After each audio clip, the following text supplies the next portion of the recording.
Hi, Graham. Thanks for joining me today. No Yeah. problems. How are you? Yeah, I'm pretty good, Leonardo. All right. Okay. You look fine. Yeah, just a couple of questions I'm gonna ask you based on your years of coaching tennis. I'm pretty sure you can handle it pretty well. Um, and you know it's for my assessment. So Yeah, just hit me so with the questions. yeah.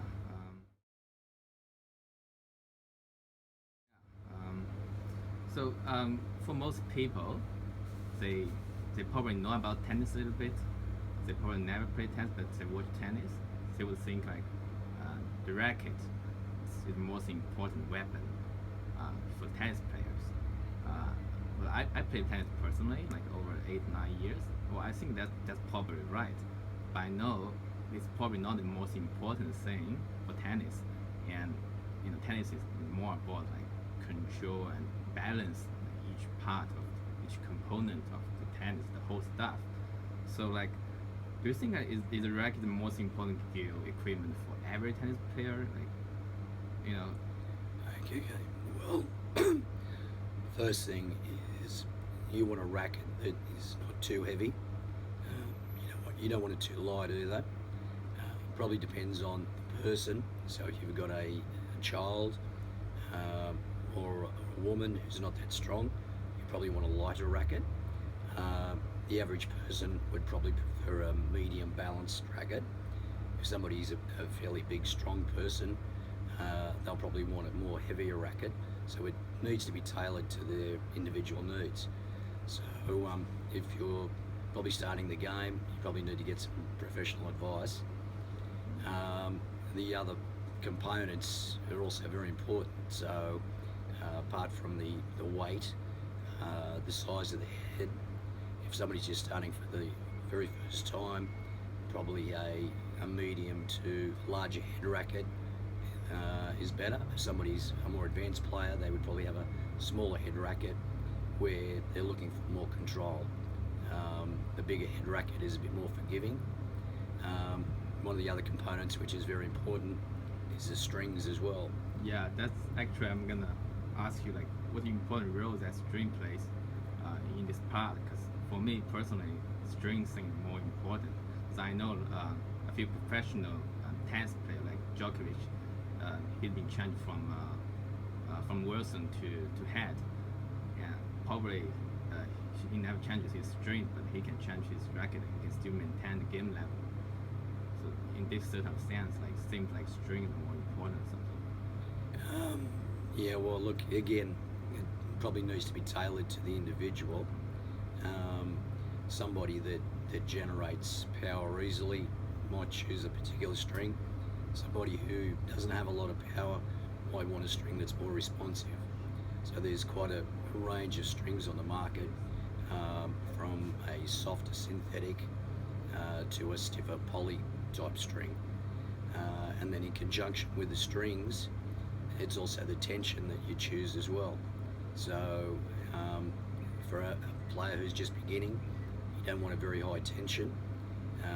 They want a string that is going to allow the ball to come off easy. Somebody who is a more advanced player would have the racket strung maybe a little tighter because they don't need to generate power themselves. Also, depending on what type of player they are, whether they're an aggressive hitter or whether they may be a touch player.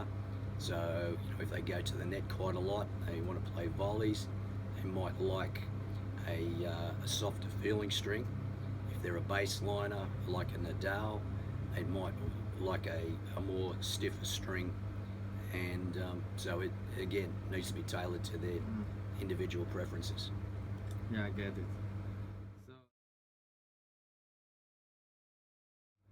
So let's move to shoes. You got Okay. to run on tennis court. So how about choosing of shoes? Like, I don't think people can wear running shoes on basketball shoes Yeah. on court. Cause I remember when I started to play tennis, and when I started to play tennis, there's a sign on tennis court: "Do not enter the court with other only tennis shoes only." Yeah. So like this. So what's your Okay. Well, yeah? I guess today we have a range of different surfaces being used, from synthetic grass to hard court. to grass to clay. Each of them probably require a certain amount of grip for being able to stop, being able to change direction pretty quickly. If you're on a hard court, the traction probably isn't quite as important because the surface will allow you to stop easier. And in actual fact, you probably don't want too much of a grip on a hard court. A lot of players won't necessarily use brand new shoes on a hard court because they'll tend to pull up too quickly. They're more likely to do damage to their ankles.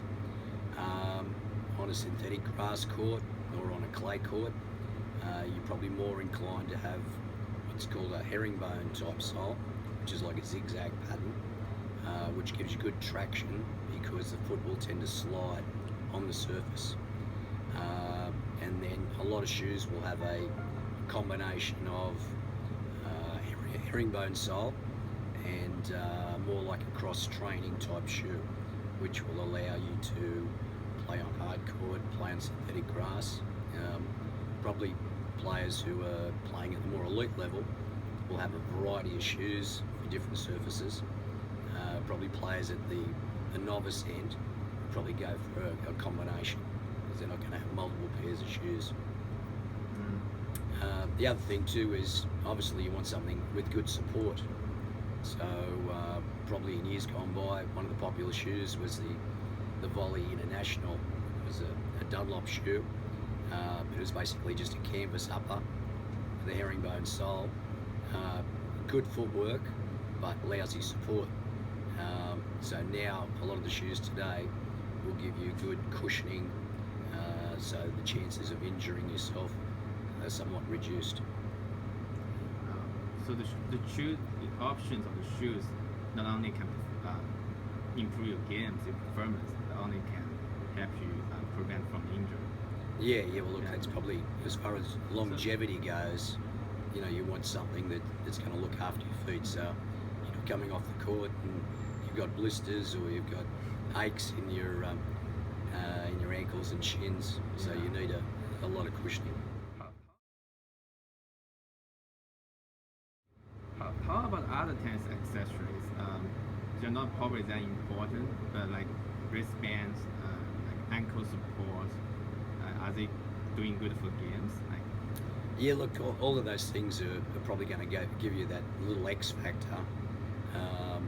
So it's probably a case of, well, look, if I'm going to play on a very hot day, it's probably a good idea that I wear wristbands because perspiration is going to run down my arm. It's going to get on my grip, and my grip isn't quite so easy to hold. So yeah, that will make a little difference there for you.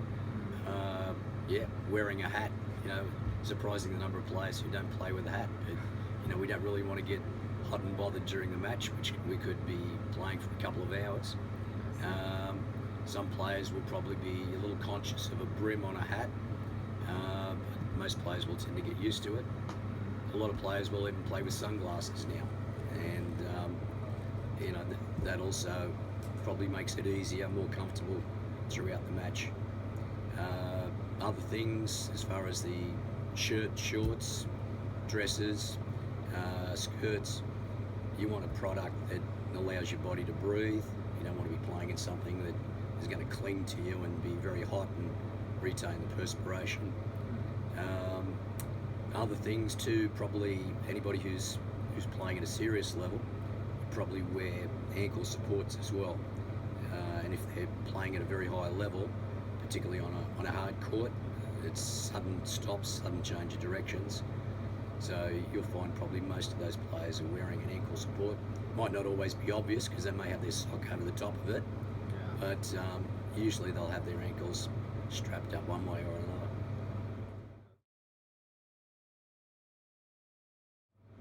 Okay.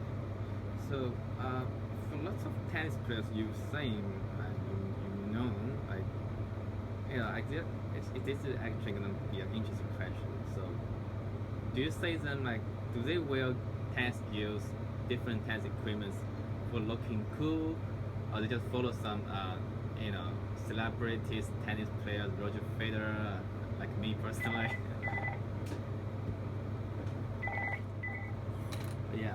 back to the question. Like me, like Roger Federer, I always find Roger Federer's skills. And some people like Djokovic, or Andy Murray, or Rafael Nadal. They just follow their favorite tennis players, and some of them probably do it for improving their performance. So like, which part of the tap, like you've seen over the years? Okay. Yeah. Well, I guess when people first start, they just wear something that they're comfortable in, and then when they get a little more serious about their tennis, they probably like to follow a player.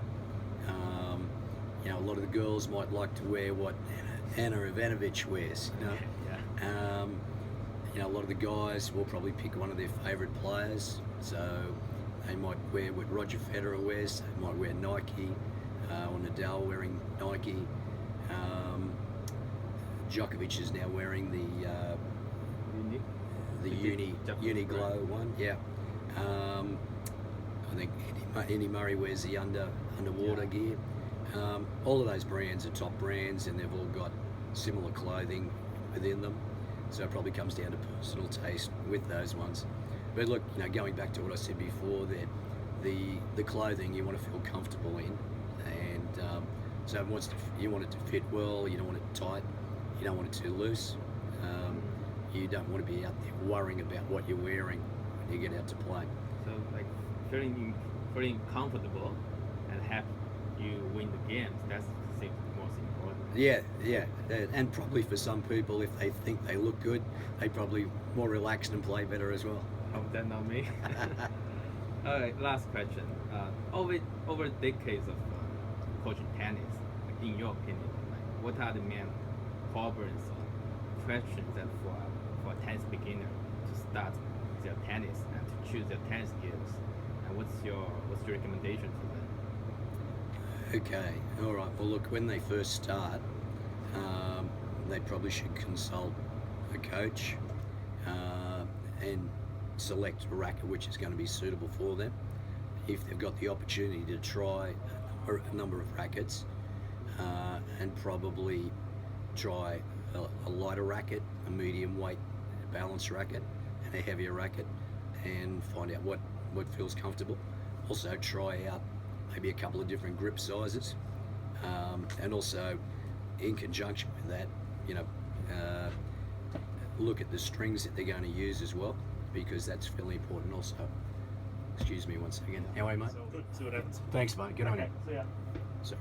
Yeah. So you were talking about strings.